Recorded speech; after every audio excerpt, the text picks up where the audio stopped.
שוויתי ממה שאני צריכה, אז אני אפתח את הפה לצחוק. לחם e farfachada. Hã? Laham e farfachada. Laham. O resto... Não entendi. Não, mas laham é bom, então eu entendi só as coisas boas. O resto também era bom, mas... Eu só não entendi laham, porque na tela todo mundo lá. Não exatamente. Bom. Já vamos ver o Abino tá gravando também? Ah, tá gravando? Não, tá, isso aqui dá pra cortar também. É. Só durante pra gente poder depois gravar.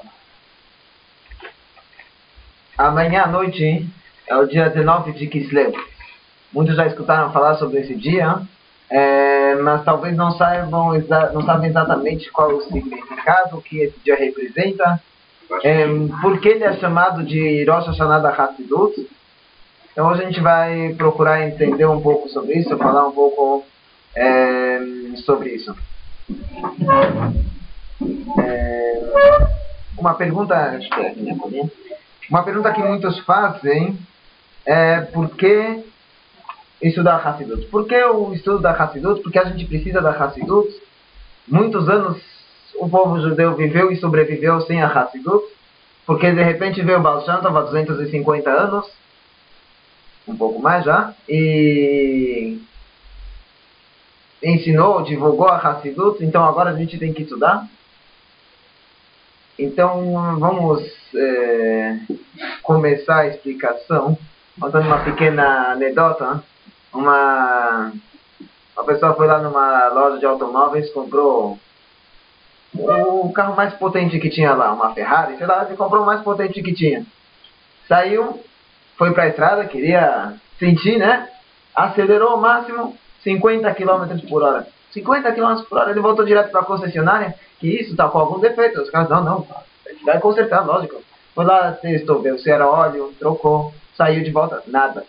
Voltou depois, tentaram um carburador, foram lá mexendo todas as peças, e nada, falaram, deixa a gente testar. Saíram lá junto, a mulher, a pessoa que comprou, a que eu escutei era uma mulher, né? Saiu lá e... Não deve ser bolinha, não. Quê? Não é dobra, não. Não sei. Saiu lá na estrada e ela lá na primeira marcha acelerando tudo, no fundo. Lógico que na primeira marcha não vai passar dos 50 km por hora, nem mesmo uma Ferrari. Então, ele... Ok, tá bom. Aí ele explicou, olha, na primeira marcha você troca para a segunda, troca para a terceira, pronto, foi lá 300 km por hora, resolvido o problema. Na verdade, todos nós a gente passa pela mesma situação. A gente tem uma Ferrari, nós somos uma Ferrari, ou muito melhor do que isso, na verdade até. A gente tem capacidades extraordinárias, só que a gente às vezes está com o motor ou a marcha errada. A gente tem que engatar a marcha certa quando a gente quer acelerar, quando a gente quer alcançar voos maiores, alcançar degraus mais elevados. A gente não pode ficar só na primeira marcha, a gente precisa engatar uma marcha mais adiante. Se a gente for olhar nos livros da Hassidut, a gente vai ver, de repente, está falando de coisas totalmente surreais. Muito além da capacidade, teoricamente, que a gente imagina que a gente é capaz. A gente tem o livro básico da Hassidut, o Tânia, que diz que o Bendoni, uma pessoa intermediária, ou seja, não é nem um tzadik, nem um rachá, é uma pessoa que nunca fez averá na vida. Ele está numa condição que ele nunca vai ser capaz de fazer uma averá na vida dele. Isso é um intermediário. Existe um rachá, tá? É um rachá, que ele faz a haverá uma vez a cada sei lá quanto tempo, e quando ele faz, imediatamente ele se arrepende do que ele fez, mas ele não está imune de fazer a haverá, ou ele possivelmente vai fazer uma haverá depois. Mesmo que ele não faça, possivelmente ele vai fazer, se acontecer uma combinação de fatores, ele vai fazer uma haverá, ele já é considerado um rachá. Então, a gente tem medo só de abrir o Tânia para ver onde que a gente entra na classificação, né? Depois, uma pessoa nessas condições é um rachá. Mas por quê? Tem uma história interessante. Foi um aluno do Rabi Nashab, o quinto Rabi de Lubavitch, e um aluno do Hafetz Haim. Dois se encontraram, começaram a conversar. Aí o aluno do Rabi Nashab falou, para mim, o Hafetz Haim é um Benoni. um Benoni? Quando você ousa falar assim do Rav Chaim, um grande tzadik, uma pessoa que toma cuidado de calor do Kahamurot, ele toma cuidado de todas as mitzvot, faz as mitzvot berridur com embelezamento, não faz apenas o básico. Como é que você tem audácia de chamar ele de Benoni? Não, deixa eu te perguntar, você acha que ele faz alguma coisa errada? Não, deixa eu fazer alguma coisa de errado. Você acha que ele fala alguma coisa, deixa escapar alguma coisa que ele fala? Não, ele se cuida muito de Shmirat HaLashon, incentiva muitas pessoas, me avisa, alerta as pessoas sobre a importância de cuidar de não falar Lashon Hará e outras coisas. Então ele vai falar alguma coisa ruim? Tenho certeza que não. E você acha que ele às vezes no pensamento desvia? Acontece, pensamento é uma coisa muito vaga, é muito difícil da pessoa ter controle. Você acha que de vez em quando não diria alguma coisa negativa e ruim, mas que ele não está focado apenas em coisas boas e positivas? Ele falou, bom, pensamento é muito difícil a pessoa controlar. Provavelmente, de vez em quando, deve ter algum desvio. Ele falou, se é assim, então quando eu falo que ele é um Benoni, eu estou falando que ele é mais, como chama isso? Que eu estou falando que ele nem em pensamento ele tem nenhuma falha. Só para a gente ter uma ideia de como de repente a Hassidut vem e te coloca alguma coisa que teoricamente está muito além do nosso alcance. Depois a gente vai explicar como isso está no nosso alcance. Porque na verdade a gente é uma Ferrari. A gente precisa engatar a marcha certa, né? Tem uma pergunta na Gemara que se faz. Tem dois psukim no Tehillim. Um está escrito que Gadol Me'al Shamayim Chazecha, que está acima, o Chesed de Hashem, a bondade de Hashem está acima dos céus. E depois tem outro passuco que diz,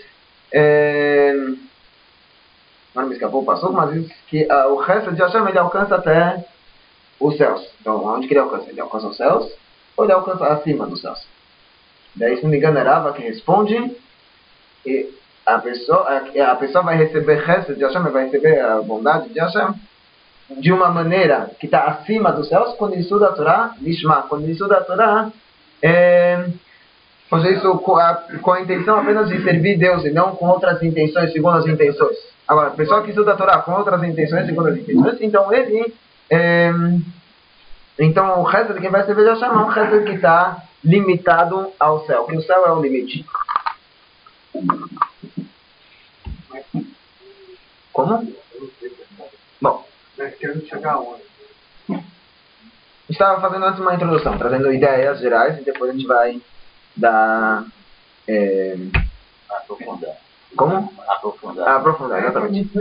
Então, não, a primeira coisa que a gente falou é que a gente tem um motor, a gente tem uma capacidade muito elevada.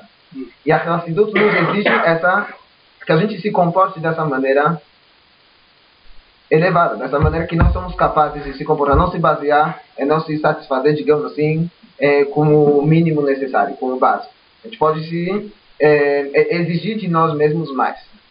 Por exemplo, a gente pode exigir que o nosso estudo da Torá não seja um estudo Shelo Lishma. A gente pode exigir que o nosso estudo seja um estudo mais elevado, de uma maneira que a gente estuda não com segundas intenções, com interesses, mas não diria de mais profundo. Isso varia para a pessoa, depende. Tem uma pessoa que tem mais capacidade e vai poder estudar mais profundo, mas quem tiver menos, mas um dia é um estudo que a pessoa faz de uma maneira mais verdadeira, pelo próprio estudo da Torá, pela mitzvah que é o estudo da Torá, e não por receber honrarias por causa disso, ou por ter segundas intenções que nem sempre são as mais puras e mais adequadas. A pessoa recebe orientação fácil. Lógico, a pessoa tem que estudar. Orientação para quem? Para essa pessoa querer se aprofundar na Torá. Não, aí não, varia de pessoa para pessoa, a capacidade da pessoa. De cada um. Tem sobre a destruição do Bet HaMikdash. Então é trazido os motivos na Gemara, nos comentaristas. Qual é o motivo porque Deus destruiu o Bet HaMikdash? Primeiro, Bet HaMikdash, a gente vai ver coisas terríveis. Avodat Zarah, Gilui Arayot, que são relações proibidas, e Shfichut Damim, assassinato.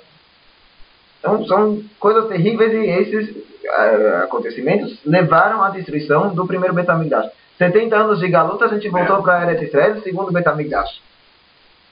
Depois, segundo Beit HaMikdash, qual o motivo da destruição do segundo Beit HaMikdash? Sinat Chinam, ódio gratuito.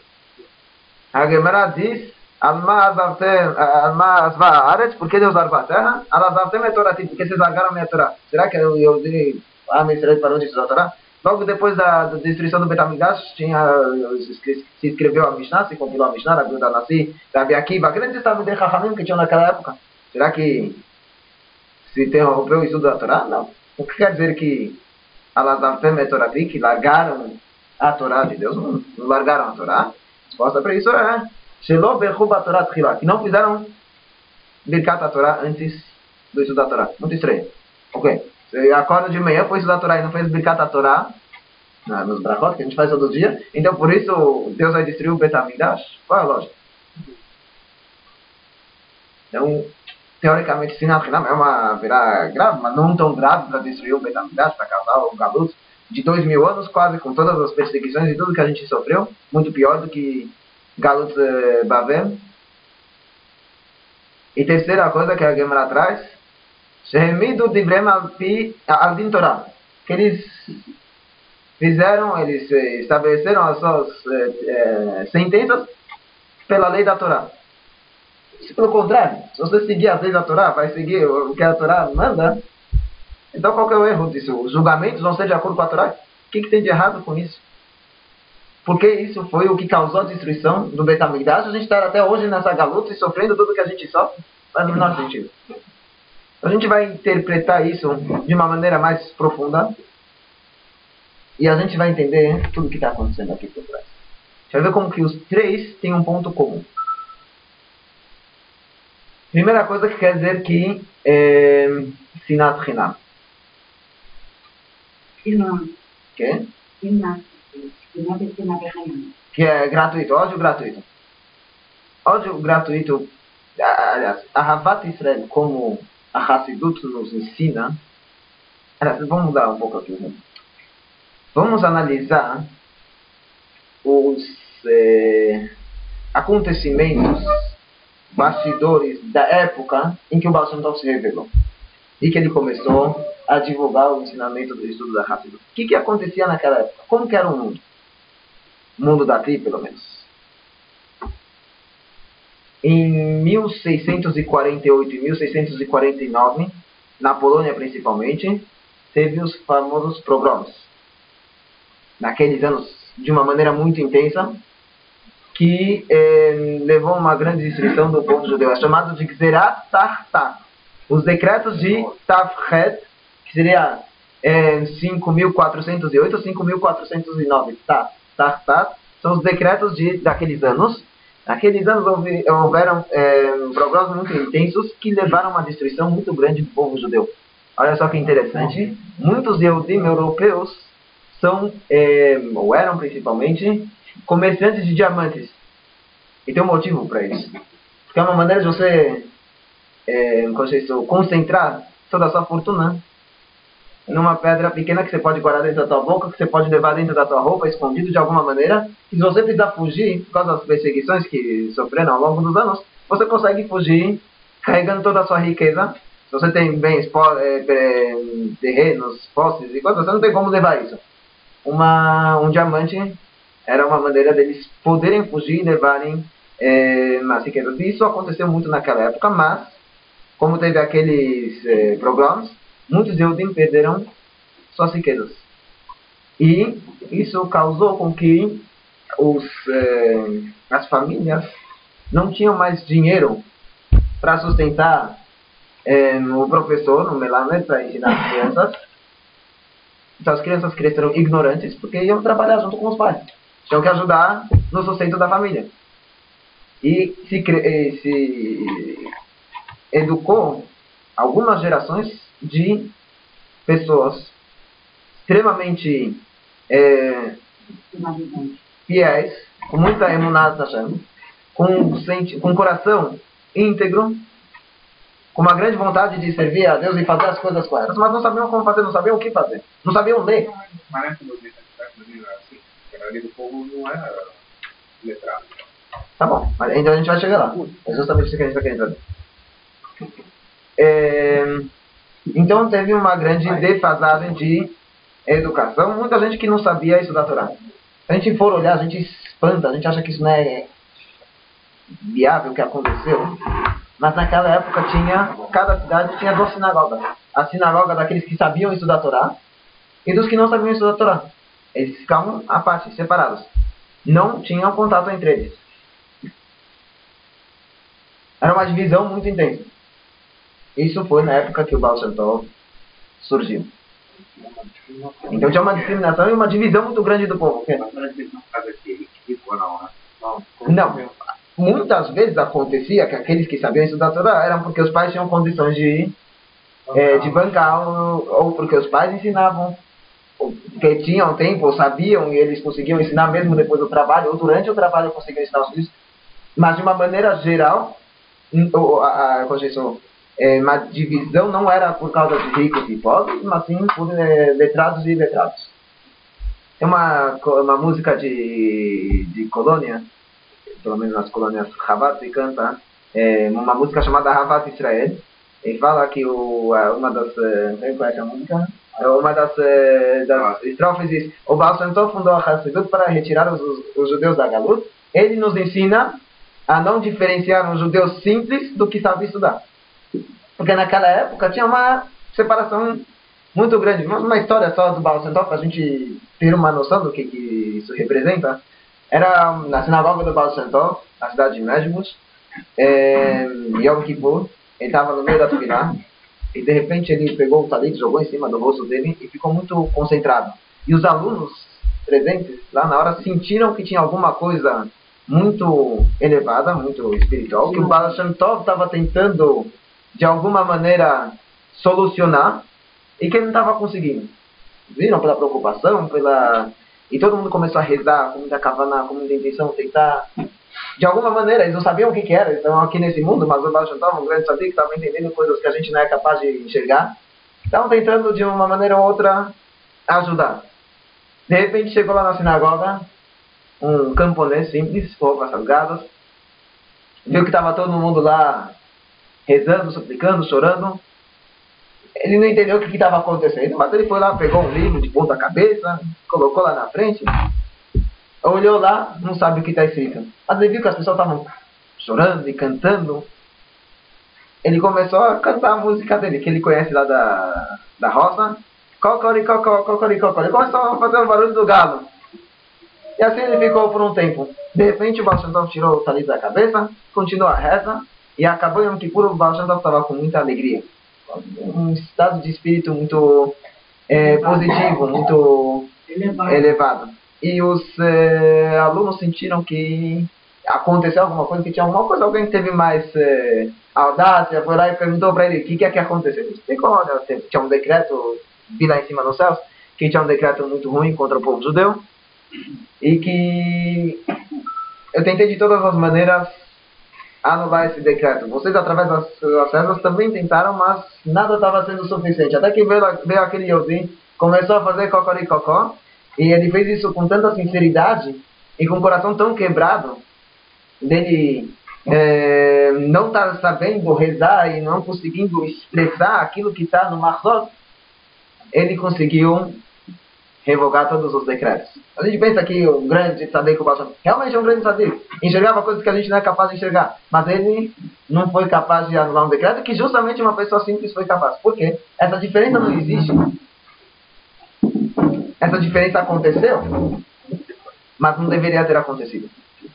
Então, é explicado nos livros que naquele momento, na época que o Baal Shem Tov se revelou, o mundo estava, a Yahadut de uma maneira geral, estava desmaiado. E você precisa o que fazer para acordar uma pessoa? Você chama o nome dele pelo ouvido. Isso, porque quando a pessoa dorme, a gente sabe, uns 60 avos da alma sobe lá para cima, é julgada. E no dia seguinte de manhã ela restitui. Por isso a gente faz o moderninho, a gente tem que lavar a mão porque tem impureza. Quando a pessoa desmaia, acontece a mesma coisa, talvez com mais intensidade, não sei. E você chamando o nome, você está atraindo aquela alma de volta para o corpo. De uma certa maneira, a gente é capaz de fazer isso. Por isso que Deus mandou o Baal Shem Tov, que o nome dele era Israel, para despertar a Am Israel desse desmaio.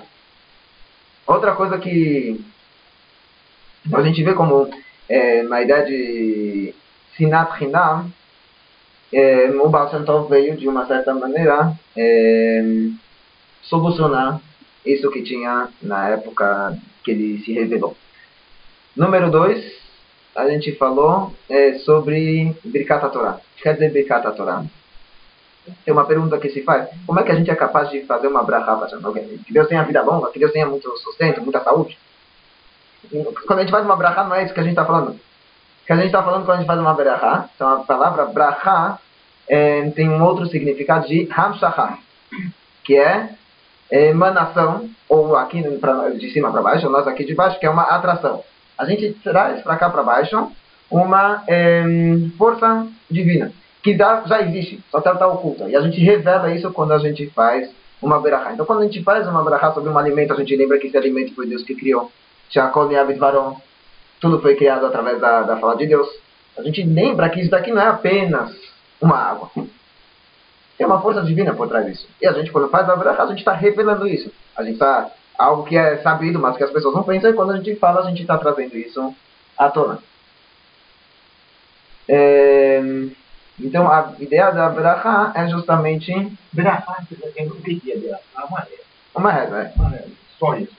Sim. Agora, o que eu estou falando, o que me despertou um pouquinho foi aquele corococó. Sim. Aquele cidadão era um mero cidadão comum que frequentava a sinagoga. Que nem frequentava a sinagoga. Ele se lembrou que aquele dia era Yom Kippur, ele estava no campo, não tinha sinagoga no campo. Amanhecia já rezando, fazia tudo, muito voltado para adorar. E aquele cidadão que não fazia nada, ele teve o poder de anular o decreto. Qual é a explicação para isso? O que está dentro? A sinceridade dele. A sinceridade, o coração quebrado dele. A maneira como ele fez isso com grande fervor. E aí, justamente a gente quis dizer, como cada um Yehudi é uma Ferrari. Tá? Então quer dizer que os outros também foram essenciais. Não, até o ponto de conseguir anular um decreto. Até o Baal Shem Tov não conseguiu. Até o Baal Shem Tov não conseguiu. Ele tentou, não conseguiu. Mas eu contava essa história para a criança, que eu contava para o filho do rapaz, o menino que foi criado sem pai e sem mãe, ele se lembrou. O Baal Shem Tov era uma criança sem pai e sem mãe. Desculpa. Sim. Pode trazer mais uma história só para a gente entender o que quer dizer a sinceridade de uma pessoa. Essas histórias são para nós aqui no Brasil. Nós temos na quinta geração. Sim. Mas só para a gente ter ideia da sinceridade das pessoas, na época do Baal Shem Tov tinha um Yehudi chamado David. Ele era muito pobre, mal tinha dinheiro para trazer comida para casa. E estava se aproximando da festa de Sukkot. E não tinha arbata mínima, não tinha as 4 espécies. Aí ele ficou sabendo que tinha alguém na cidade, que tinha um metrô muito belo, muito bonito, me rodado. Véspera de Sukkot, ele foi para ele, quanto é que tá? Muito além do que ele era capaz de pagar. Mas ele ficou tão impressionado, com uma vontade tão grande de cumprir uma mitzvah, ele falou, sabe o que? Eu tenho um tefilim que ele tinha herdado de um grande tzaddik, então era um tefilim muito valioso. Ele foi lá, penhorou o tefilim, pegou o dinheiro, e com esse dinheiro ele comprou o etrog. Ele falou, o tefilim eu não preciso agora, vou precisar só depois de Sukkot. Mas o etrog eu preciso para amanhã, preciso de abraçar do etrog amanhã. Então o etrog eu sei, tá bom. Foi lá, comprou o etrog, chegou em casa todo feliz, radiante, aquele etrog grande, bonito, não é verdade? Falou para a esposa, olha o que eu trouxe. Ela foi lá, viu, o etrog belo. Com que dinheiro você comprou isso? Ele falou, o tefilim eu peguei, penhorei, porque não vou precisar dele para Sukkot. Comprei o etrog. O que é aquele tefilim que eu sempre peço para você penhorar, para a gente comprar roupas para os nossos filhos organizarem o inverno, para terem comida em casa, Você penhorou isso para um etrog e depois de uma semana já não vai servir para mais nada? Ela pegou o etrog e jogou no chão. Ficou sem o etrog e sem o tefilim. Ele olhou. Talvez eu não estava num nível que eu podia e merecia ter um etrog tão bonito como esse. E ele não ficou nervoso com ela. E o Baal Shem Tov falou, desde a época de Akedat Yitzhak, não teve um Nisayon tão pesado e tão difícil para o Yehudi. A gente pode imaginar que... são coisas que... como chama isso? Pessoas simples, pessoas que a gente não valoriza muito. A gente olha, anda na rua, cruza com ele, dá menor valor pra ele, a gente nem faz questão de cumprimentar ele. Às vezes são pessoas que estão em outra dimensão, em outra esfera, em outra galáxia. Por quê? Porque eles sabem colocar a quarta marcha. Sabem engatar. Você queria dizer com isso que todos nós temos um potencial muito grande. Extraordinário. E não exploramos nem 5%. Eu não sei, eu não posso julgar sobre os outros. Sim. Sobre mim eu sei falar. O exemplo é esse, mais ou menos. Sim, não, é isso. É isso mesmo. Então, voltando para a ideia da Berachá, quando a gente faz uma Berachá, a gente faz uma atração para cá, para baixo, para a terra. A gente revela a Deus. A gente faz a Berachá de Birkat HaTorah, a gente fala Noten HaTorah. A gente lembra que Deus dá a Torá constantemente. A gente sempre tem que lembrar que a Torá é de Deus. Tá? A gente fala Noten HaTorah no presente, aquele que dá a Torá. Não, Natan HaTorah, ele deu a Torá. Natan HaTorah foi faz 3.300 anos atrás. Aconteceu apenas uma vez e nunca mais. Mas todo dia ele dá a Torá. O que quer dizer ele dar a Torá todo dia? Todo dia que a gente está estudando, a gente tem que saber que a gente está estudando a Torá de Deus. Tem uma pergunta que se faz famosa, porque a Torá começa com a letra B e não com a letra A. Tem várias explicações, uma delas muito interessante. Diz, você vai estudar a Torá? Isso é a segunda parte. O estudo da Torá é a segunda parte, você tem que ter um preparo para estudar a Torá. Que é reconhecer que a Torá é de Deus. Isso a gente faz quando a gente faz Birkat HaTorah. Quando a gente faz Birkat HaTorah, a gente está revelando que essa Torá é de Deus. Então essa Torá não é minha. Como tem o... tem uma halakha que diz que um Talmid Chacham, um estudioso que abriu mão do kavod que ele recebe pelo estudo da Torá, pelo conhecimento de Torá que ele tem, não é revogado a reverência que a gente tem que ter por ele. Mesmo que ele abriu mão, a gente tem que continuar reverenciando ele. Por quê? O estudo da Torá não é dele, ele não pode abrir mão. Falar, não mereço essa honra aí. Mesmo que ele falar, ele deve se comportar de uma maneira humilde, deve ser humilde, mas mesmo que ele falar isso, a gente deve continuar tratando ele com reverência, porque ele não pode... Quem é ele? Ele não é dono da Torá. A Torá é de Deus. Então isso a gente lembra quando a gente faz Birkat HaTorah. O que quer dizer então que eles não fizeram Birkat HaTorah antes de estudar a Torá? Estavam esquecendo no sentido, eles deixaram para segundo plano a ideia de que Deus é aquele que nos dá a Torá constantemente. Que a Torá é de Deus. Não vamos falar isso sobre Rav Akiva, tá? Sobre os grandes tzadikim daquela época, mas de uma maneira geral, talvez a Israel, isso aconteceu com alguns, com outros. Isso acaba acontecendo. Então por isso o Beit HaMikdash foi destruído. Na época do Baal Shem Tov, aquelas pessoas que faziam essa discriminação, por que faziam? Não, eles faziam porque eles achavam que a Torá é deles. Se eles soubessem que a Torá é de Deus, então eles não teriam algo a mais do que aquele que não sabe estudar. Coitado daquele que não sabe estudar. Deus me deu a oportunidade de estudar a Torá, ele já que ser grato a Deus. Não achar que isso é dele. Não. Tá bom, é isso que eles tinham que fazer na hora que eles fizeram. Então isso mostra como eles se acharam da Torá. Acabou se perdendo justamente essa ideia de que... Não, tem. Você tem uma roca de Leshem Shamayim, está dizendo agora porque a avó. Ele de Shamayim, uma roca de Leshem Shamayim. Quer dizer, uma roca de Leshem Shamayim. Eles não estão discutindo pelo orgulho, ele quer prevalecer sobre o outro para mostrar que ele tem razão e o outro está errado. Nós não temos que falar uma coisa dessa. Naquela época, a gente pegou a desculpa do Leshem Shamayim. Naquela época. Por isso mesmo que o Baal Shem Tov veio. A gente vai ver daqui a pouco que ele vai falar sobre qual é a ênfase dele sobre isso da Torá. Mas em algum lugar está escrito que Baal Shem Tov é assim? Tem alguma referência na Torá em algum lugar? Não. É circunstancial. É circunstancial. Mas era uma coisa necessária. É tão importante ter uma data, por que não aparece uma referência? Como tudo na porque é circunstancial, não precisava passar por essa situação. Aconteceu isso, então foi necessário. Aí vocês vão entrar numa discussão que vocês já estavam discutindo antes da gente começar a aula, que é uma questão muito delicada, não é o tema da nossa aula, então não vamos nos aprofundar nela, que é a gente acredita que tudo vai agarrar para ti. Tudo que Deus faz é pela divina providência.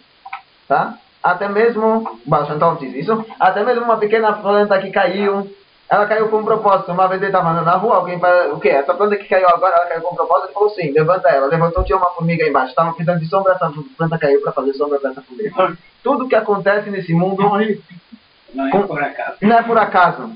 E se tem, dizem que em Nova York tem 6 vezes a quantidade de ratos para cada ser humano. Tá?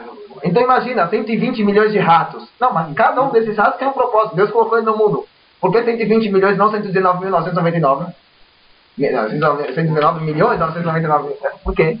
Tem algum propósito. A gente sabe, a gente não sabe. Tudo é Be'ez Garra para ti. Se tudo é Be'ez Garra para ti, onde que entra Bechirá Choshit? Onde que entra nosso livre-arbítrio? Deus quis que eu matasse a fulano de tal, não era o assunto que a gente estava falando antes? Não. Sou eu que escolho se eu vou bater ou não? Não. É tudo divina providência. Deus já sabia que eu ia bater na mesa. Que a história macro... É o que ele falou antes de começar. Individualmente.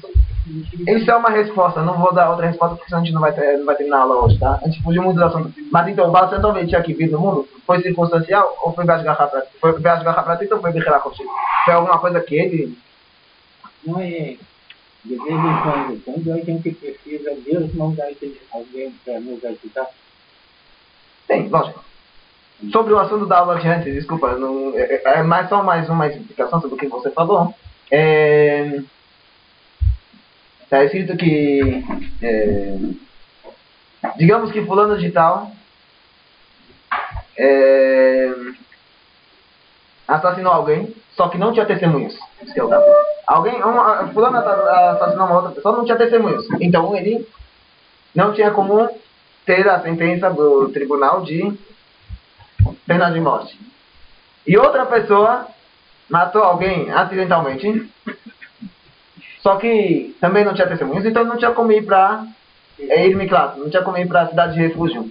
Quando ela matava acidentalmente, tinha que ir para a cidade de refúgio até o comunicador falecer, não tinha como. Então o que Deus faz? Deus faz com que aquela pessoa que matou acidentalmente esteja subindo a escada, e ele vai escorregar, ele vai cair em cima daquela pessoa que matou propositalmente e vai matar aquela pessoa acidentalmente. Então aquela pessoa que matou propositalmente recebeu o castigo divino e ele morreu.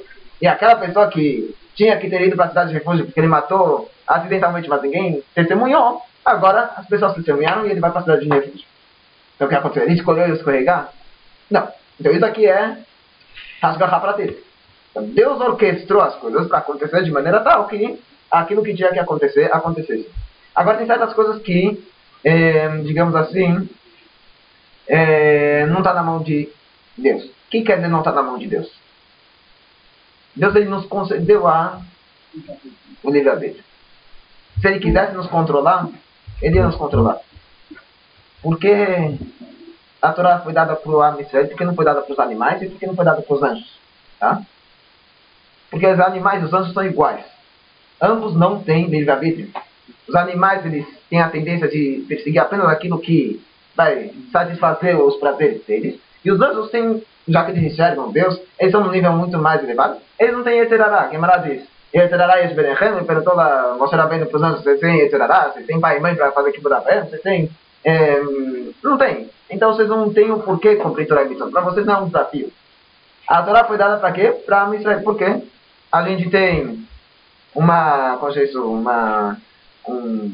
tendência, não uma tendência, a gente tem os nossos desejos e as nossas fraquezas e que a gente vai querer talvez se desviar do caminho, mas a gente tem A gente tem o Yetzirará, mas a gente tem o Yetzirará também que nos puxa, então a gente tem o livre-arbítrio.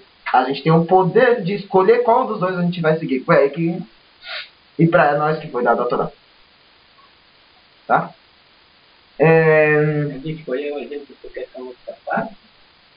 Ele nos escolheu e nos dotou das capacidades. Está escrito aí na casa dos Baruch Hu Mitroniá em Briotav, que Deus não vem com pedidos escrúpulos sobre o povo judeu. Foi limpar a vida, a gente aqui escolhia, não foi imposto. Então, sobre isso tem uma explicação interessante. Diz que na Megilat Esther a gente fala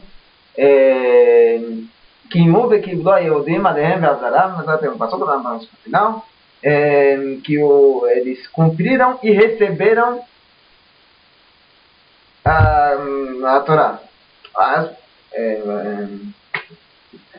as mitzvot, porque, quer dizer, eles não receberam agora as mitzvot.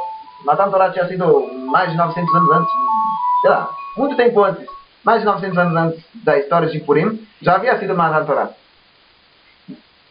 Porque agora eles receberam, então, agora eles foram colocados em prova se realmente eles receberam Matan Torá.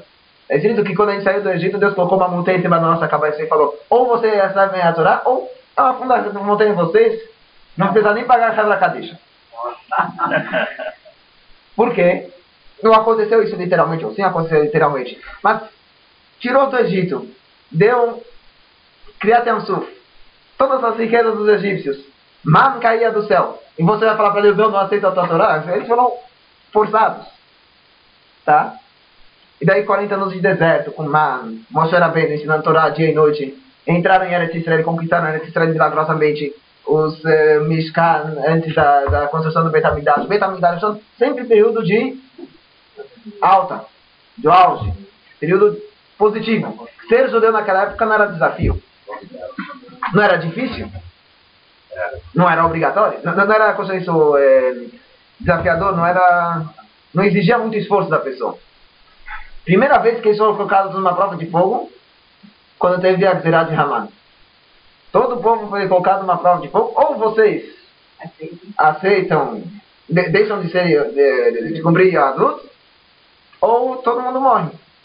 Foi a primeira vez que eles foram colocados numa prova de fogo. E eles estavam. Agora não foi por, como chama isso, porque colocaram uma montanha em cima da cabeça deles.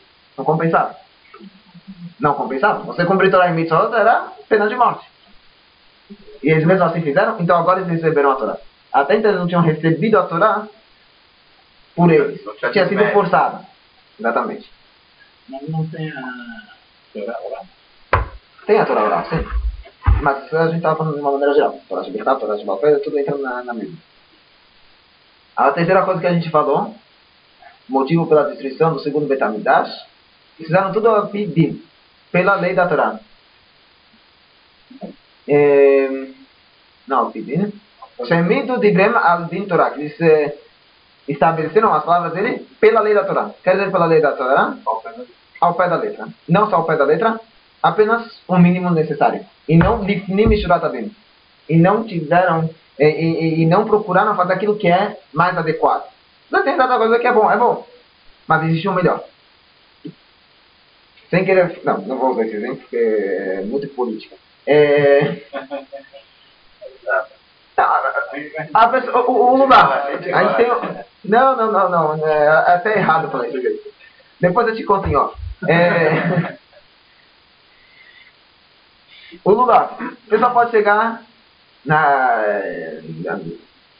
onde está vendendo o Lula. Qual é o Lula mais barato? Tá caché. Cumpriu a missão? Mas ele fez o mínimo necessário. Depois é aquela pessoa que custa dinheiro, dá trabalho, é um sacrifício, mas é uma mitzvah. Quando eu faço uma mitzvah, eu me conecto com Deus. O que é mais importante?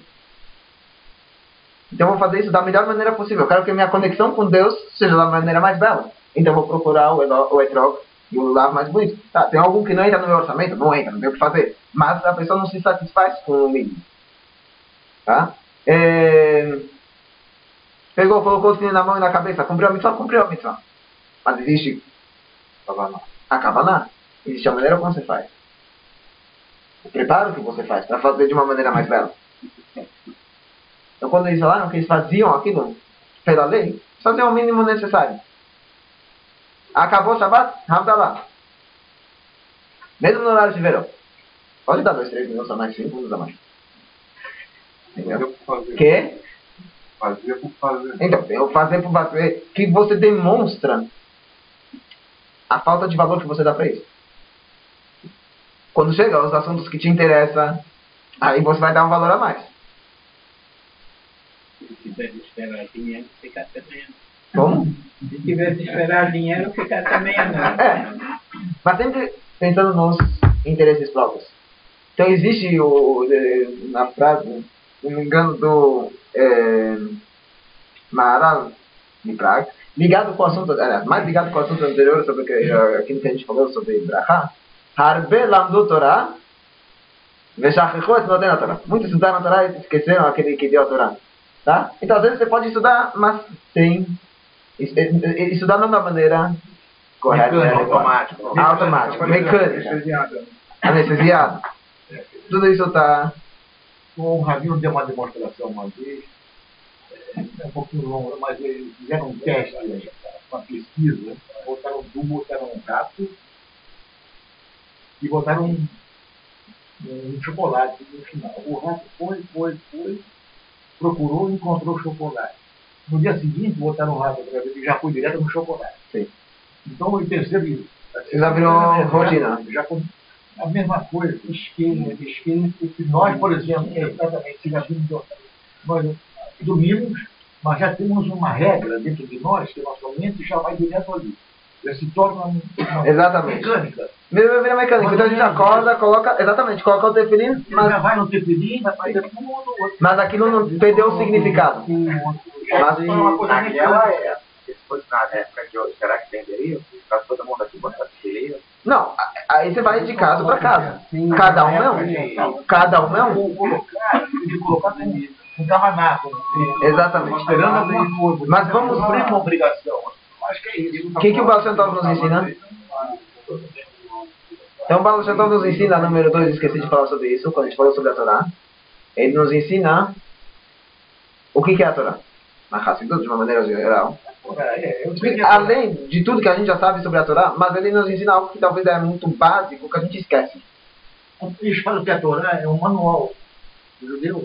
Então, não somente isso. Então, a gente está apenas se focando em algo técnico, algo prático. Mas a Torá tem um significado mais profundo. Que se a gente se lembrasse desse significado mais profundo, que é a Torá, não é nem tão profundo assim, é muito simples. Mas nosso estudo da Torá é totalmente diferente. O que é a Torá? É a sabedoria de Deus. É a sabedoria de Deus. Tá? Uma forma de conviver. Agora, eu vou dar um exemplo aqui muito simples, mas um pouco difícil de entender.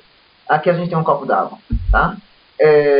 Tem a força da gravidade aqui para manter essa água dentro do copo e o copo em cima da mesa. Tá? Eu estou focado e estudando o porquê tudo isso acontece dessa maneira. Tá? Tem aqui H2O. Tem aqui água, é incolor, não tem cheiro. Então, quando eu estou fazendo isso, minha mente está envolvendo o que esse copo representa e o que esse copo é. Estou focado nisso, estou envolvido nisso. Não apenas isso, o copo, ou essa ideia, está desviando toda a minha atenção para ele. Não estou pensando em nada além disso, porque a pessoa não consegue pensar das coisas simultaneamente. Então, a pessoa está apenas envolvida com isso. Então, eu estou envolvendo o copo e o copo está me envolvendo. Imagina isso da Torá, que é a sabedoria de Deus. O que está acontecendo? Eu estou me envolvendo com Deus e Deus está me envolvendo. Ambos estão se envolvendo. Então, é uma conexão muito mais profunda. As mitzvot é uma conexão com Deus. O estudo da Torá é um envolvimento com Deus mais profundo. Então, o que é a Torá? É algo muito além. Mas o que a gente está enfatizando? Não só o que é a Torá. O que a gente está enfatizando aqui? Deus na Torá. A Torá não é para eu conhecer, para eu ser uma pessoa que vou me sustentar do estudo da Torá, para ser uma pessoa que as pessoas vão me honrar pelo estudo da Torá. As pessoas... Não é somente isso. A Torá vai me indicar o que eu tenho que fazer? Realmente. Mas isso são coisas técnicas da Torá. O que está escrito lá que eu vou cometer. Exatamente, mas para isso a gente precisou Estudar. A gente precisou do que o Baal Shem Tov nos ensinou naquela época, que estava esquecido. Uma pergunta muito importante e básica. Por que de repente o Baal Shem Tov? E antes isso nunca foi necessário? Então, sempre se soube isso e sempre se foi transmitido naturalmente. Só que chegou um momento, uma época, em que isso, até por causa dos programas, foi se esquecendo. Foi se perdendo essa mensagem, digamos assim, a divisão se tornou maior, isso, quando a distorção sobre o significado dos estudos da Torá se tornou maior, e daí foi preciso Deus mandar para o mundo alguém que nos orientasse de volta sobre essas ideias básicas que sempre foram sabidas, mas com o tempo foram esquecidas. As crianças chegavam na escola não para estudar Levit, porque isso sempre foi ensinado em casa. As crianças iam para a escola para estudar Chumash. De repente chegou uma época que em casa não se sabe a Levit, então você tem que ensinar a Levit na escola. Então o que foi? A escola mudou o procedimento e começou a ensinar a Levit, porque em casa não se ensina mais a Levit, por exemplo. Então, Deus precisou mandar no mundo o Baal Shem Tov para ensinar a Hassidut, porque isso aqui parou de ser ensinado. Só que as pessoas não tinham um nome para isso, não tinham uma definição para isso. Isso era algo natural que as pessoas tinham e carregavam. E com o tempo foi preciso... Está querendo dizer que já existia antes. De uma maneira que as pessoas... outra forma. Sim, de outra forma, exatamente. Não... Abraão já sabia da Torá? Sim, ele inclusive... Oral, né? Não, era uma coisa diferente. Em relação a Abraão Avinu e os avós, todos eles cumpriram todas as mitzvot. Explica que a Torá foi dada no Monte Sinai e Moisés. Isso já existia. Deve ter dado fisicamente. Ele já tinha uma noção. Né? Tem várias explicações sobre isso, mas agora não vamos... Eu acho que era oral. E sobre o cumprimento das mitzvot de uma maneira berridura, o Baal Shem Tov também nos ensinou sobre a ideia do que é servir Deus, tá? E não servir a nós mesmos. Muitas vezes a gente pode estar preocupado. Tem uma Guimarães que diz, agora me escapa quem que era, se era um Tanás, uma Morá, fala, antes dele falecer, chegou para os alunos e falou, eu não sei em que caminho estão me levando. Estava se referindo, eu vou chegar lá em cima, não sei se eu vou ser acompanhado pelos anjos para o Ganeden ou se eu vou ser acompanhado pelos demônios para o Gehenom. Pode dizer. Né? Mas era o que ele estava se referindo. Eu não sei para onde que vão me levar. E... Como assim? Ele não sabia. Ele estudava a Torá o dia inteiro. Como é que ele não sabia para que caminho levar? Eu não tive tempo de parar para pensar se eu sou uma pessoa que eu tenho méritos ou não. Porque ele estava o tempo inteiro ocupado em apenas servir Deus. Às vezes a pessoa pensa muito em si. E quando ele pensa muito em si, o que acontece? Será que eu estou bem ou será que eu não estou bem? Acontece, eu faço isso muito. Às vezes eu estou falando em público e eu já fico me julgando. Enquanto eu estou falando, se eu estou falando bem, se eu estou conseguindo me explicar, se não. Exatamente, isso acontece. Você está fazendo uma prova. Será que eu estou indo bem? Você só fica se julgando no meio. Você está pensando em você. Se a pessoa parar de pensar em si e focar naquilo que ele tem que fazer, então de repente ele não vai ter tempo para pensar em si. Ele vai deixar o ego dele de lado e vai fazer o que ele tem que fazer da maneira correta. Muitas vezes a gente se desvia do foco, que a gente não sabe, é porque a gente dá muito valor a nós mesmos. Dizem que tudo é uma troca. Se você da Torá, é uma troca que Deus vai ter, o pessoal vai ter que fazer uma coisa boa para você. Mas esse não pode ser o motivo pelo qual você estuda a Torá. É uma troca. Tá bom. Deixa de ser uma troca. Tudo termina com uma troca. Eu acho. Tudo que você faz tem uma troca, um objetivo. Você quer receber alguma coisa. Não tem dúvida. Mesmo a gente acreditando, sabendo que é a verdade ali, a gente faz, mas esperando mas fazer com seriedade é outra coisa diferente. Não, existe um nível de altruísmo. Cada um tem uma maneira de situar. Ele vai analisar a sua verdadeira objetivo, qual é, se você merece. Aí já é uma coisa que já existe no mundo. Existe um nível de altruísmo em que a pessoa faz as coisas sem esperar nada em troca. Nenhuma recompensa. Eu acho que... Nem com Deus e nem... Existe. É justamente isso que a gente precisa fazer. A gente precisa engatar a quarta marcha e chegar nesse nível. Talvez a gente está na primeira ou na segunda ainda. Não está na ré ainda. Não está na ré, está para trás. Ou talvez a gente está na marcha ré também, né? Está na ré. Está na ré. É pior, mas é pior. Está na ré. Aqui. Pela ponta do morro. O pior é empurrar o cara. Chegar no nível de empurrar a Ferrari.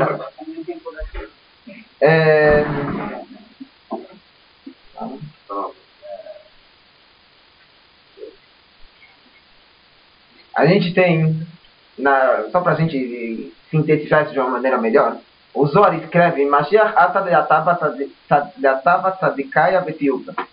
Tá? Palavra do Zohar em aramaico. Mashiach ele vem para fazer os tzadikim fazerem tshuva. O que o tzadik precisa fazer tshuva? O que ele já fez de errado? Não tzadik. Meio estranho, né? Mas o que quer dizer? E não, pensa só, se a gente fala na fila todo dia, Slach lá no que ratá, no mercado, no maquino que faz, a gente pede, a gente pede para fazer tshuva shleima. E não é somente nós, os tzadikim também fazem isso. Tshuva do quê? O que eles pecaram? O que eles fizeram de errado? Então, às vezes, existem pessoas que... Às vezes existem pessoas que são tzadikim técnicos. Quer dizer tzadikim técnicos? São pessoas que estudam o dia inteiro. São pessoas, ou que não estudam, que fazem trabalho também, mas eles só fazem coisas boas, só fazem coisas positivas, mas o tempo inteiro ele está pensando nele. O tempo inteiro ele está pensando nele. Então, calma. Presta atenção. Então, o que acontece? Ele não está fazendo o estudo da Torá da melhor maneira. Ele não está cumprindo o mitzvot da melhor maneira. A Ahavat Israel dele é técnica, talvez não da melhor maneira possível. Bem, Mashiach e vem nos ensinar que a gente tem que... Até mesmo o tzadikim tem que fazer o tshuva. Quer dizer, o tzadikim fazendo o tshuva, até mesmo eles têm que ver que o comportamento deles que eles fazem é ideal. E por isso que os tzadikim podem falar essa brachá de Ashivenu Avinu da terra. Por quê? Teoricamente seria brachá levata lá, eles não poderiam fazer bem sem pão, pedir perdão, eles não fizeram nada de errado. Não, porque sempre tem o que melhorar. Para a gente entender melhor que a Jeová, imagina que a gente tem aqui uma pilha de copos, tá? E você foi lá, quando você faz uma virada, é escrito que você faz um furo em todos os mundos. É que nem você pegar uma furadeira com uma broca super comprida, aí você faz um furo em toda a pilha de copos. Furou tudo. Aí você fez chuva, você tenha feito uma virada. Seja ela qual não for, você vai lá e pega troca o copo de baixo que está furado por um copo que não está furado. Então agora não está furado. Perfeito o copo. Só que pega o copo de dentro, você vai ver, está furado. Então você fez a chuva no nível mais baixo. No nível mais baixo. Você fazia errado, deixou de fazer. Só que aquilo tem um significado muito mais profundo. A verá que a pessoa fez, a verá que a pessoa fez, representa que ele talvez não dá tanto valor. Representa um monte de coisas espirituais também. E que para isso ele também precisa consertar e corrigir. Então cada vez ele vai fazendo techuvá, ele pode alcançar um nível mais elevado. Ele vai cada vez trocando um copo que ele estava furado e vai trocando por um inteiro. Mas sempre tem onde que fazer techuvá. Sempre tem onde melhorar um pouquinho aqui ou ali. Até mesmo o tzadikim tem onde fazer isso. Então por isso que os tzadikim fazem essa berachá. Isso é o significado de tshuva shleima. Porque se existe tshuva, realmente, você deixou de fazer aquela verá, você agora não faz mais, você vai ter tshuva, o que falta? Só que não é shleima. Para a gente chegar na shleima, isso aqui vai acontecer de uma maneira completa quando o Mashiach chegar. Realmente. Não agora. O tshuva shleima vai acontecer quando o Mashiach chegar. Que seja agora, né? Mas a gente para isso precisa, como já disse, se conscientizar que a gente tem coisas a melhorar, mesmo quando tecnicamente a gente faz as coisas corretas.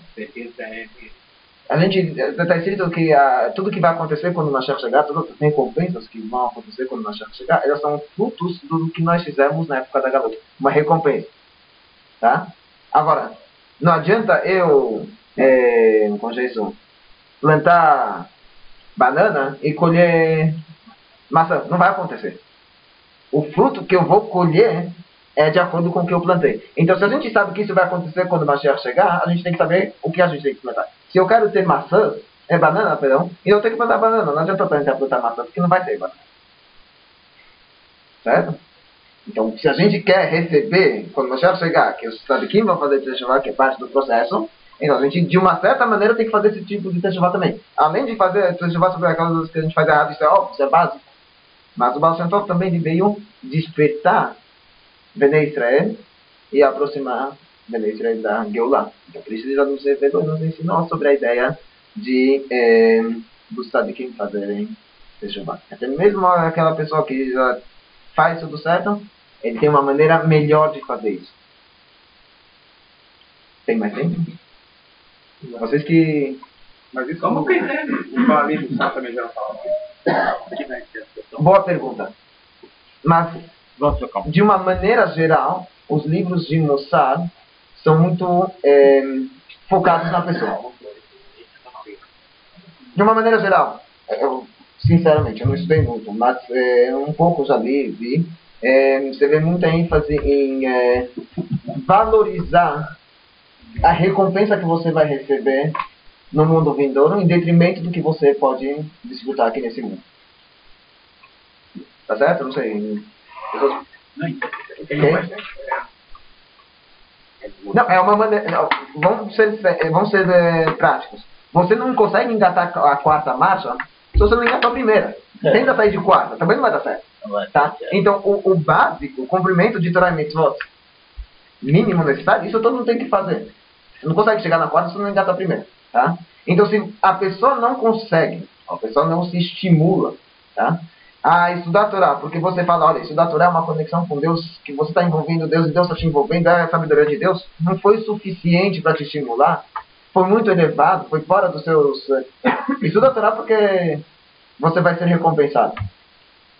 É assim que você educa uma criança. Você não fala para a criança, você dá recompensa. Zorama me escreve isso no Hot Shovado, escreve que você deve educar a criança no começo, dando para ele nozes. Era os guloseimas da época, dá para ele nozes, até que ele vai tomar gosto pelo estudo da Torá, e você pode tirar as nozes dele, não vai precisar mais das nozes. Ele vai estudar a Torá pelo gosto. Mas você não pode ficar sempre também dependendo dos nozes. Imagina um senhor de 70, 80 anos estudar a Torá porque vai receber um pirulito enquanto terminar o estudo da Torá. Não funciona. Precisa sim. Essa é a evolução, já está a segunda, a terceira, a quarta marcha. Agora, bom, quer falar mais alguma? Não, pode concluir. Vamos mudar de assunto. Se eu tiver tempo, eu mudo de assunto. Não, você que Deixa ele continuar. faz a pergunta aí.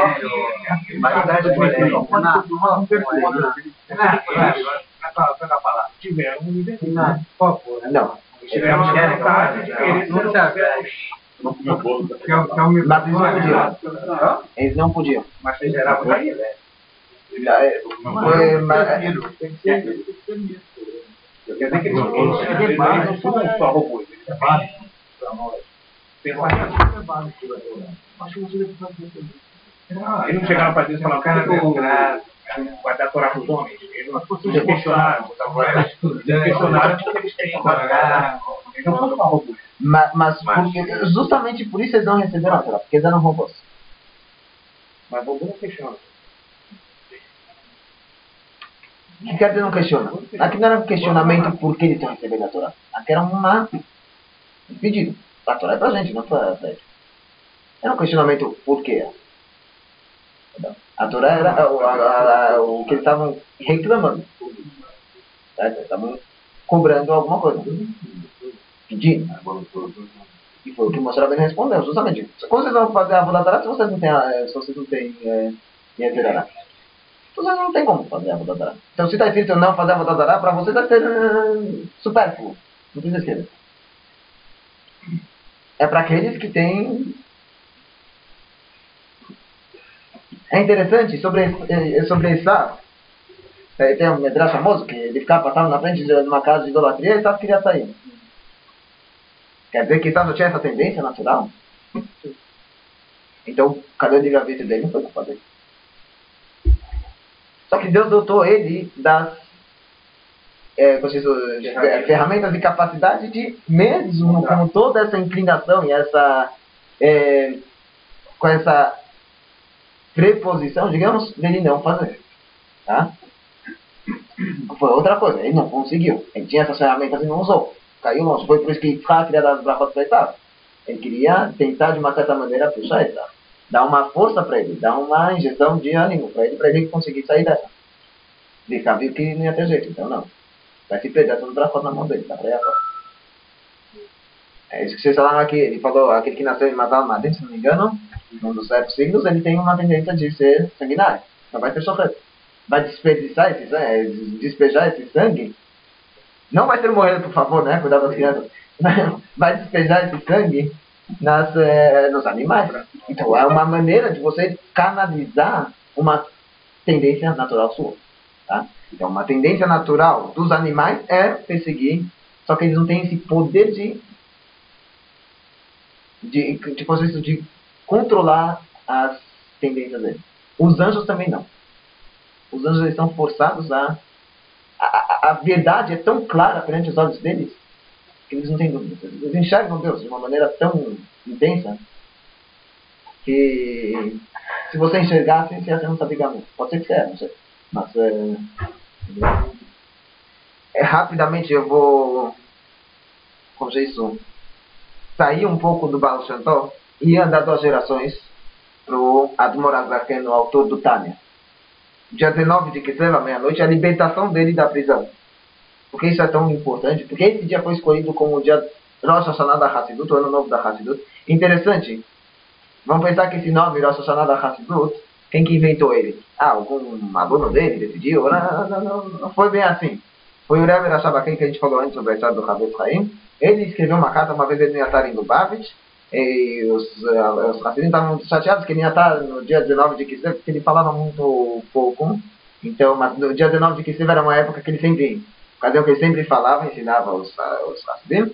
Ele não ia estar aquele ano em Lubavitch, então ele ficou, os alunos estavam muito chateados, ele mandou uma carta para os discípulos, e lá ele escreveu quiser Yom Tchilat Masecha. Esse é o dia, o começo de todas as suas ações. Que é o que a gente fala sobre Rosh Hashanah, é um passuco sobre Rosh Hashanah, ele usou isso para se referir ao dia 19 de Kislev. Então, a partir daí foi dado o nome de Rosh Hashanah da Hassidut para esse dia 19 de Kislev. Não foi alguém que inventou, foi um grande sábio que a gente não pode muito questionar o que ele fala.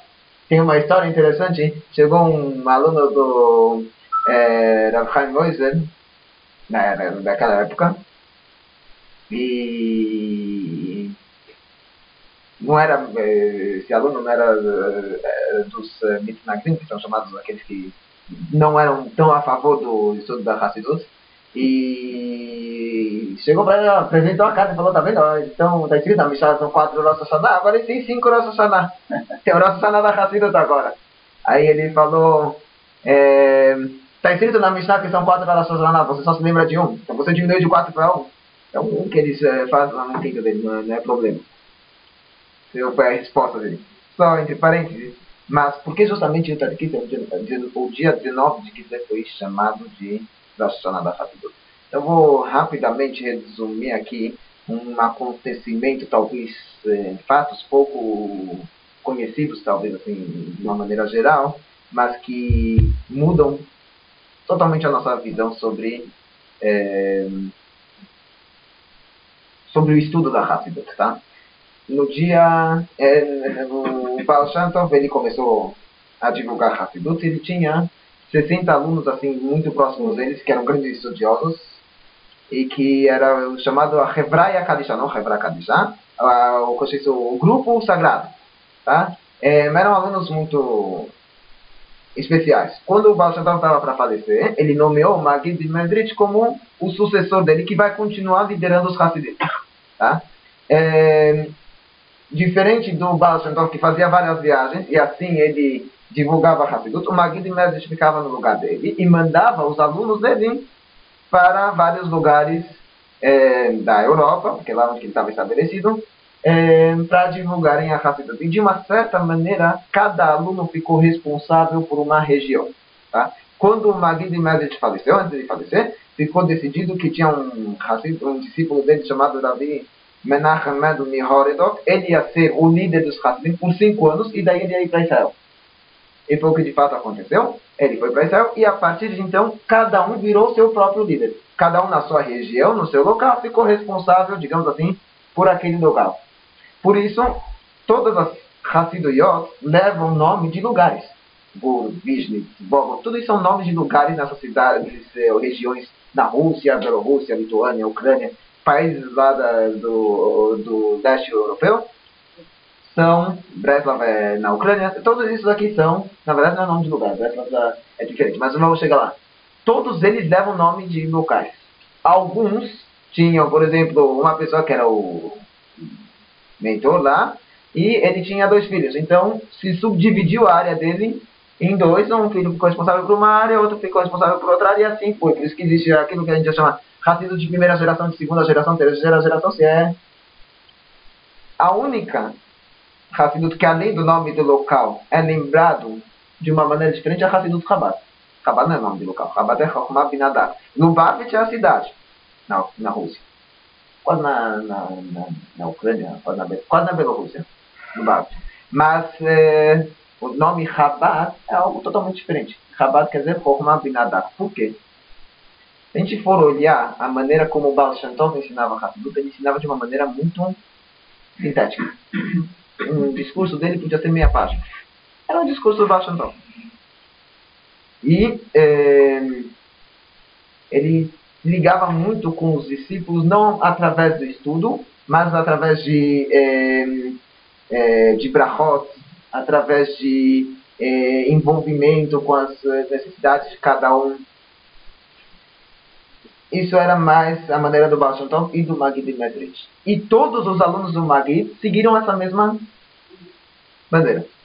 O Admor Azaken no Baal HaTanya, ele veio da Lituânia, onde que na época era onde que tinha os maiores estudiosos de Torá.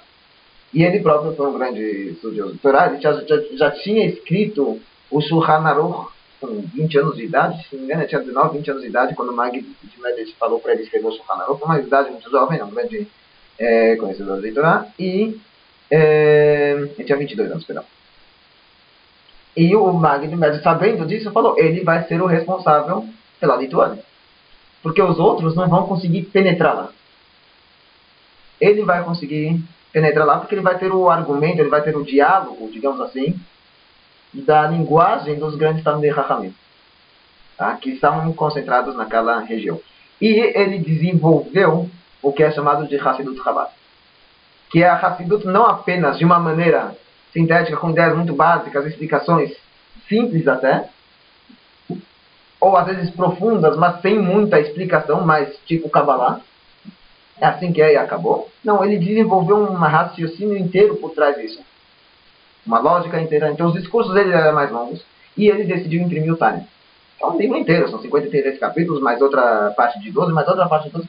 É uma obra inteira, impressa. Então foi uma revelação muito intensa de Hassidut, e de uma maneira muito vasta e larga. Na época do Maggid Medrich, um pouco antes de ele falecer, teve uma perseguição muito grande contra os Hassidim. E os Hassidim estavam discutindo por que isso estava acontecendo. O Maggid Medrich falou que era um decreto dos céus por causa da revelação da Hassidut. Que não deveria acontecer de uma maneira talvez tão intensa naquela época. Daí o Admor Azaken, ele trouxe um exemplo para explicar o que era isso. Ele falou, imagina que você tem um rei, que tem um filho único, que está muito doente. Está para morrer. Mas todos os médicos vieram, passaram, ninguém conseguiu solucionar o problema. Até que veio um médico muito renomado, de um lugar muito distante, e falou, só tem uma solução para essa doença. Qual é a solução? Ele vai ter que pegar uma pedra muito preciosa, dificílima de se encontrar, derreter ela, e pegar do líquido, do pó, que sai daquele diamante, misturar com a água e dar para a criança fazer disso um remédio, e quem sabe isso daqui vai entrar na criança e a criança vai se recuperar. Onde que se encontra essa pedra? Não tinha em lugar nenhum. Um único lugar tinha. Justo onde? Na coroa do rei, o diamante do meio, assim, dava todo o brilho e toda a beleza para a coroa do rei. Agora, o rei, o que ele faz? O filho dele, ele pegou aquilo, derreteu, deu uma gota para a criança, e isso salvou a criança do... Então isso foi a Hassidut no começo. Bnei Israel, como a gente falou, estava desmaiado. Estava numa situação muito delicada. Então veio a Hassidut do Baal Shem Tov, os ensinamentos dele de uma maneira muito resumida, que nem uma gota, apenas para entrar, para despertar. Esse foi um primeiro passo. Um segundo passo foi a divulgação da Hassidut, como o Admor Azaken fez. Por isso, depois que ele imprimiu o Tânia, ele foi preso. Foi logo depois, 2 anos depois. Quando ele estava na prisão, tem uma história famosa, veio o Baal Shem Tov e o Maggid Medrich visitarem ele na prisão, o mestre dele e o mestre do mestre dele vieram visitar ele na prisão. E ele perguntou, porque eu estou aqui na prisão. Ele falou, um decreto do céu, porque você está divulgando muita Hassidut. Aí ele falou, então quer dizer que quando eu sair daqui é para eu parar? Ele falou, se você sair daqui é porque esse decreto foi revogado e que a partir de agora você deve continuar. E de fato, os discursos do Admor Azaken, depois do período da prisão, ficaram mais longos ainda. Tá? Porque já foi anulado o decreto. Então agora podia acontecer de uma maneira mais intensa. Por quê? Isso aqui é o que muitos, na época do Admor Azaken, quando ele começou isso dessa maneira, muitos dos colegas dele foram contra ele. Foram contra a maneira como ele estava divulgando. Não foi assim que a gente recebeu dos nossos mestres. Tinha discussões famosas entre Rabi Baruch Mejbush, que é o neto do Baal Shem Tov, e o Admor Azaken. Por que está fazendo um negócio desse? Ele falou, você não se sacrificou pela Hassidut, eu fui na prisão, fiquei lá. Foram discussões assim... Mas na prática, como é que era? Ele divulgou assim. Não, ele imprimiu um livro e ensinava coisas muito profundas de uma maneira que a gente é capaz de entender. E não coisas muito sintéticas, que é apenas a mensagem, digamos assim, você é capaz de entender, mas o resto é mais cabalático. No geral, Pro povo geral, você pegar livros, sentar e estudar, Hassidut era algo que na época, né, não existia. Estudo de uma maneira... Sobre o Baal Shem Tov. Quem ensinou o Baal Shem Tov? Então ele ficou 10 anos estudando com a Rea Shiloni. A Rea Shiloni era... foi o... se não me engano, foi o mestre de Eliyahu Navi também, alguma coisa assim. Foi... descia, eles estudavam escondidos na floresta por 10 anos. Então, não o estudo da Torá. Mas eles tinham o significado do que o Baal Shem Tov ensinava, assim. Do que representa, do que eles podem fazer através de uma mitzvah, do que uma mitzvah significa na vida deles. Só para concluir, então, tinha discussões muito intensas entre o Baal Shem Tov entre o Admor Azaken e o Rabi Baruch Mejbush, que era o mestre, e de uma maneira geral com o resto dos alunos do Mag, porque o Baal Shem Tov começou algo diferente, digamos assim. Naquela carta que eu mencionei, a gente fala que o dia 19 de Kislev é Hassidut, ele escreve que os ensinamentos do Admor Azaken os ensinamentos do Baal Shem Tov. Como que é os ensinamentos do Baal Shem Tov? Não é a mesma coisa. Teoricamente não. Porque é de uma maneira mais intensa, extensa e mais abrangente. Do Baal Shem Tov era muito resumida. A Admor Azaken das gerações depois era bem mais ampla. Então como é que diz que é a mesma? A explicação para isso é o seguinte. Você tinha duas fases. A primeira fase era despertar o Bnei Israel daquele estado de desmaio que eles se encontravam. Mas tinha um segundo passo, que era o propósito da Hassidut, que é aquilo que a gente explicou antes. Preparar o mundo para a vinda do Mashiach. Uma das recompensas que vai ter quando o Mashiach chegar, não apenas que eu sabia que vão fazer tipo essa recompensa, mas uma das recompensas que a gente vai ter quando o Mashiach chegar, Maimonides termina seu livro de Alachot de Beino, aliás, essa semana tem um estudo, uma orientação do Rebbe de estudar o Maimonides diariamente. Nessa semana, sexta-feira, se não me engano, se concluiu o ciclo. E recomeça. Então, na última Alachá escreve que toda a ocupação, todo o que o mundo vai se dedicar quando o Mashiach chegar é conhecer a Deus. Quer dizer conhecer a Deus? Isso daquilo que no Shulchan Aruch você não encontra. Sobre a essência de Deus, o que é Deus, sobre a grandeza de Deus, sobre como Deus criou o mundo, isso a gente não encontra no Shulchan Aruch. Porque isso aqui era básico, as pessoas não precisavam, para servir Deus, as pessoas tinham uma fé em Deus natural. Com o desmaio que o povo judeu passou, eles precisavam dos ensinamentos da Hassidut para fortificar a emuná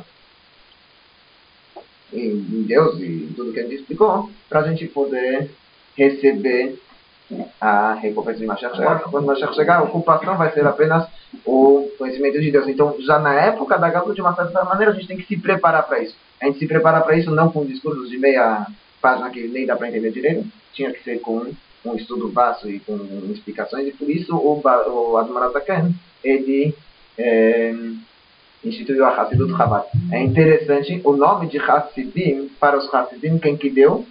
Foram os Mitnagdim, aqueles que se opuseram a Hassidut, chamaram os Hassidim de Hassidim.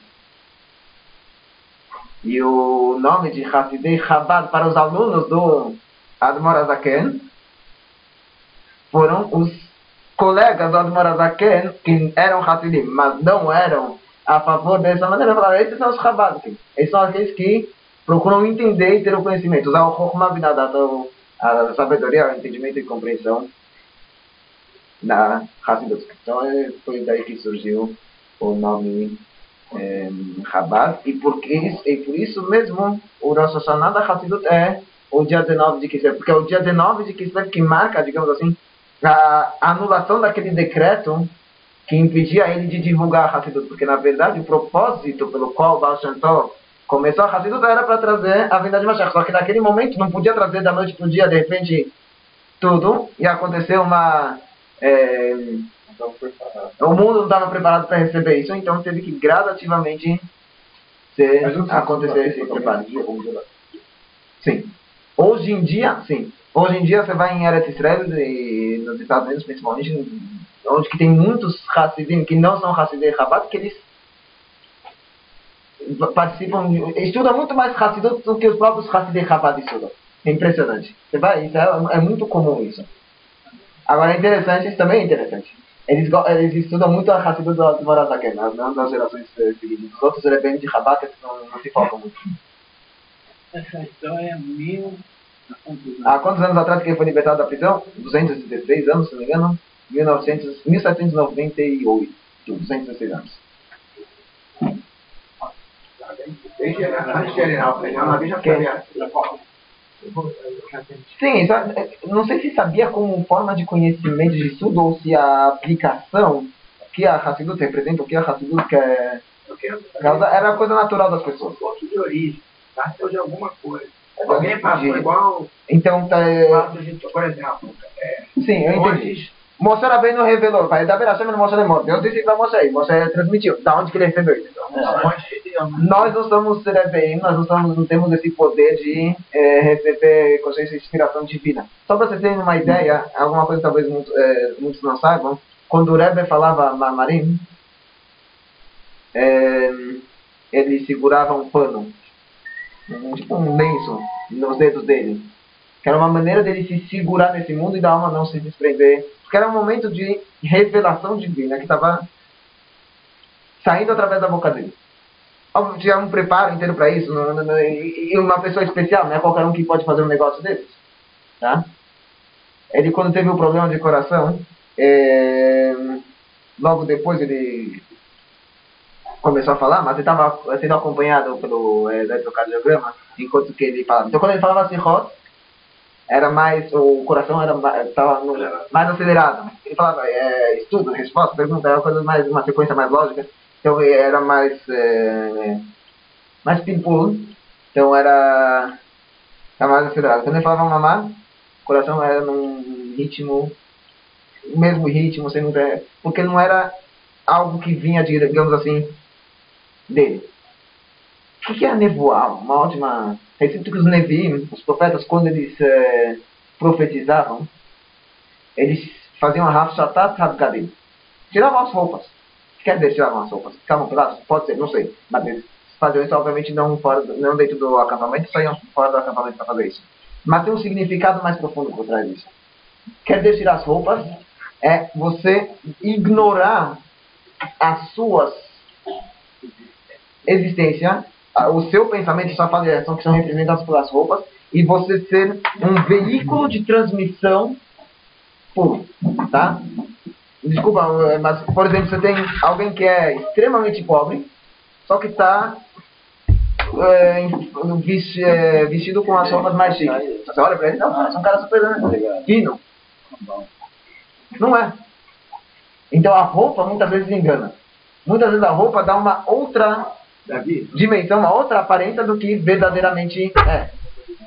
O Navi, ele tinha que tirar as roupas representando a ideia de que o que ele está transmitindo não tem alteração. Não está transmitindo de uma maneira como as roupas às vezes transmitem.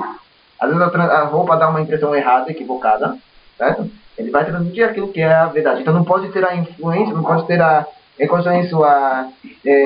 interferência da personalidade da pessoa. Ele tem que ser um veículo de transmissão. Isso que é uma nevoá. Uma nevoá é Shekhinah medaveret mitoch brona. A Shekhinah está falando da boca dele, não é ele que está falando. Se ele se envolver naquilo, se ele começar a falar dele, ele vai estragar. Fica quieto que será melhor. Deixa fluir automaticamente. Então, da onde que esse estado aqui de onde? Tem esse poder de nevoar. E por isso eles podiam falar coisas assim. Todo o rabado da sua imperialista, não? Isso é uma outra pergunta, se puder ser em off, eu respondo. O quê? Todo o rabado